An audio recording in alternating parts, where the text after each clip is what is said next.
दोस्तों, जैसा कि आपको पता है कि यूपी टेट का एग्ज़ाम जैन में होने वाला है और उसी के रिगार्डिंग आज हम बात करेंगे।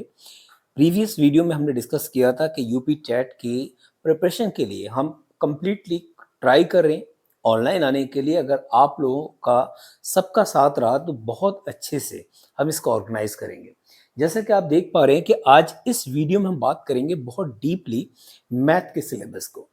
बहुत सारे ऐसे टीचर्स हैं, आप में से बहुत सारे टीचर जो वर्किंग है, गवर्नमेंट जॉब कर रहे हैं, बट आपको मैथ से डर लग रहा है। इट मे बी कि मैथ के कॉन्सेप्ट प्रॉपर समझ में नहीं आ रहे, आप पढ़ा रहे हैं लेकिन हो सकता है कि कुछ कॉन्सेप्ट हैं जो मिस हैं या बहुत अच्छे से आपने नहीं पढ़े हैं।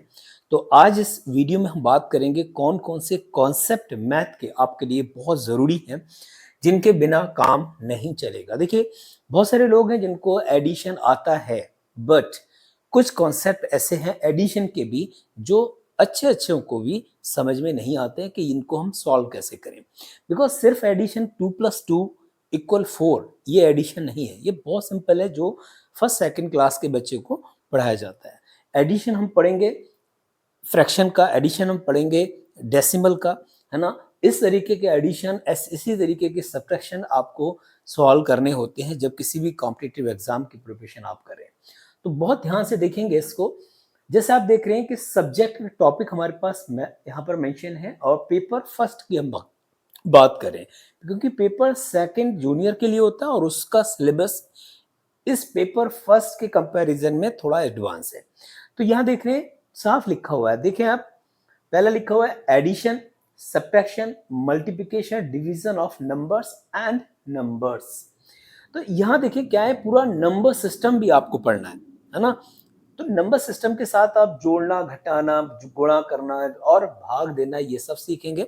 और ये सिर्फ सिंपल वाले मेथड को आपको कवर नहीं करना है, थोड़ा एडवांस लेवल का। बिकॉज अगर आप कंपटीशन क्रैक करना चाह रहे हैं, आपको लग रहा है यूपी टेट का एग्जाम यानी पेपर फर्स्ट हम क्रैक करें, तो उसके लिए आपको अपने उस टॉपिक में जो आपको बेस्ट है, लग रहा है कि यार इसमें मैं बेस्ट परफॉर्मेंस दे पाऊंगा, तो उसमें कम से कम 25 से लेके 28 के बीच के मार्क्स आपके आने चाहिए, तब जाके एक अच्छे नंबर आप लेके आएंगे।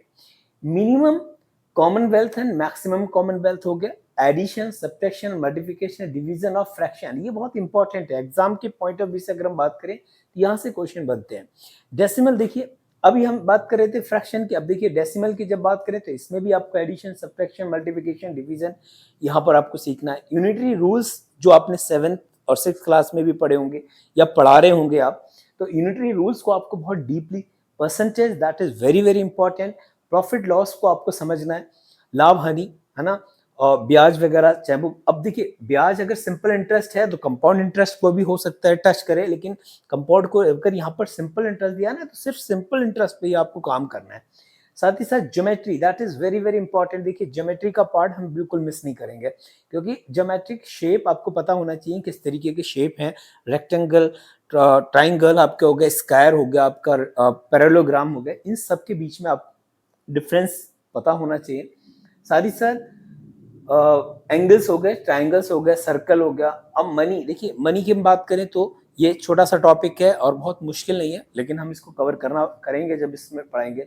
मेजरमेंट में आपको टाइम आना चाहिए, वेट हो गया, कैपेसिटी हो गई, लेंथ हो गई, टेम्परेचर हो गया, पैरामीटर, आपको जितनी भी शेप है हर एक शेप का पैरामीटर हम कैसे निकालते हैं। ट्रायंगल आपको बताया कि पैरामीटर क्या हो, सम ऑफ साइड होती है।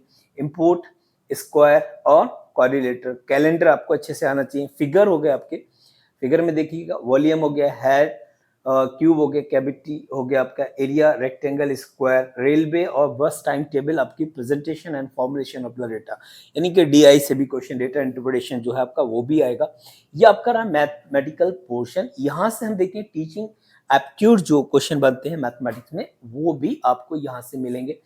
Understanding the nature of mathematical logical thinking, the child thinking a reasonable pattern and meaning and learning strategy, किस तरीके से आप एज अ टीचर बच्चों को एक बेस्ट तरीके से मैथ को सिखा सकते हैं, यानी कि जो कॉम्प्लेक्स प्रॉब्लम्स हैं उन प्रॉब्लम को सिंपलेस्ट फॉर्म में कन्वर्ट करके उसके बाद हम बच्चों को कैसे डिलीवर कर सकते हैं वो आप इसमें सीखेंगे। Place of mathematics in curriculum, है ना, किस तरीके का जो करिकुलम है मैथ का, मैथ्स लैंग्वेज क्या है, कम्युनिटी मैथमेटिक्स हो गया आपके, evaluation through formal and informal method, किस तरीके से हम इसको यूज कर सकते हैं, टीचिंग प्रॉब्लम्स किस किस तरीके की आती हैं जब हम मैथ को टीच कर रहे होते हैं, तो relevant aspect of error analysis and learning and teaching और क्लिनिकल एंड रेमेडी टीचिंग। कभी कभी ऐसी सिचुएशन आती है आपके सामने कि बच्चा सीख नहीं पा रहा है मैथ को, कॉन्सेप्ट को हम सिखाने की कोशिश करें बट वो ग्रैब नहीं कर रहा है, उसको समझ में नहीं आ रहा है, तो उस कंडीशन में आप किस तरीके के है ना क्लिनिकल एंड इस रेमेडीज को दे पाएंगे, वहां पर ये सारी चीजें आपको इसमें आती हैं। और यहाँ से 30 क्वेश्चन बनते हैं मैथ के, और 30 में से आपने अगर अच्छी परफॉर्मेंस की तो आप इसमें मार्क्स कम से कम 25, मैं आपको कह रहा हूँ 25 मार्क्स आप इसमें ला सकते हैं, बिकॉज यहाँ से बहुत इजीली कवर कर सकते हो आप। तो ये मैथ का एक सिलेबस है और आई होप कि हम पूरी आपकी हेल्प करेंगे। अगर आपने साथ दिया, लगा कि हाँ वाकई में आप सीखना चाह रहे हैं, जुड़ना चाह रहे हैं, आप किसी भी, देखिए यूपी के किसी भी स्टेट से हैं आप, या यूपी के किसी भी डिस्ट्रिक्ट से हैं, या आप इंडिया के किसी भी स्टेट से हैं, डोंट वरी, आप चैनल से जुड़े, कोशिश करेंगे कि आपकी हर एक प्रॉब्लम को हम सॉल्व कर पाएँ। Thank you.